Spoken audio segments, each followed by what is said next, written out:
mukwe bafunye bano balonzi baffe ani yandi wadde nyamutolo obudde if it was here before you is now a full minister.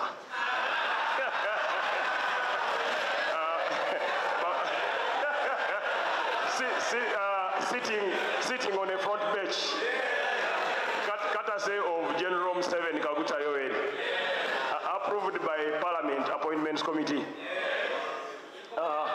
recommended by Ugandans.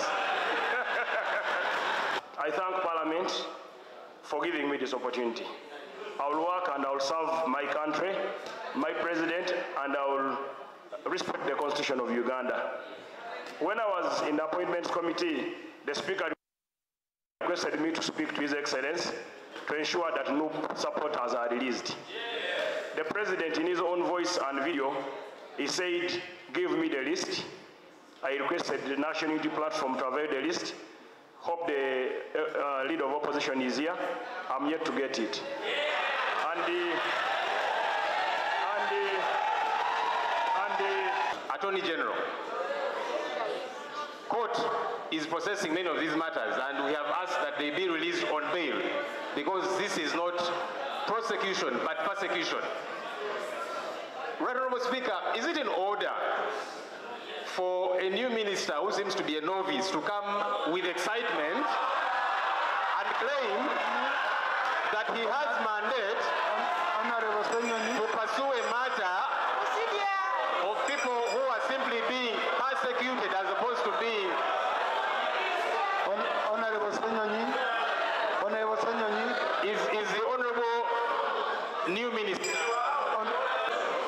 Right Honourable Speaker, as a lawyer and as somebody who knows English, the word novice means somebody who is new to a profession.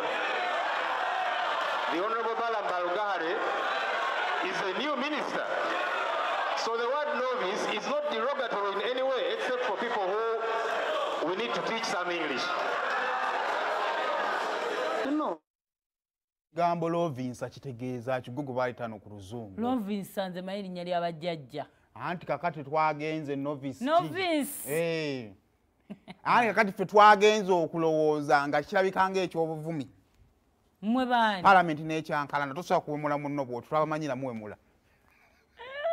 Tugenda ku Google. Kati iPad zadda wakubanga saawa ezo wandibadde. Teo bana budde waliwo ekigambo Muganda wange nga kirabikanga ekibinga we nagamba akajjampuni.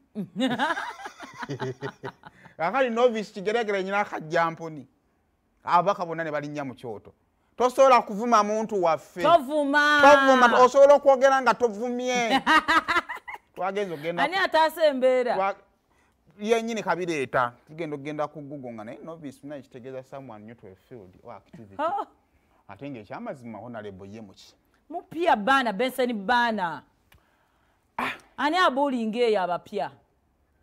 Naye waki akozesa ebigambo ebizibu okwefuula bazibu ba Ssenyonyi. Abaana ba senior tuto bamanyi. Mulekerawo akepanko ako kati novice wali tosobola kalekayo n'ogamba somebody new. Naye kakati wano wetuli it is politics at play. Ssenyonyi kyayogerako kyaleeta ne opposition okwekandagga. Report neereetebwa neekola ki? N'esomebwa. Era waliwo n'abali kuki? Abali mu kkooti. Kakati bw'oleeta lisiti n'ogihandinga eri Balaama abantu ne babata ng'ate naawe abantu be bamu bali mu kkooti gye basobola obbaweera beyiro. Kakati problem wegenda okujjira. Who is willing to surrender ewaani? Tusigaleyo mu kkooti gye tuli babawe beyiro bafulume on merit oba mpalisiti batwale wa president abasonyi wa president agende mu kkooti agisabe abate. Wali president okujijja amanyiyo naye alina okujja ku floor ya parliament.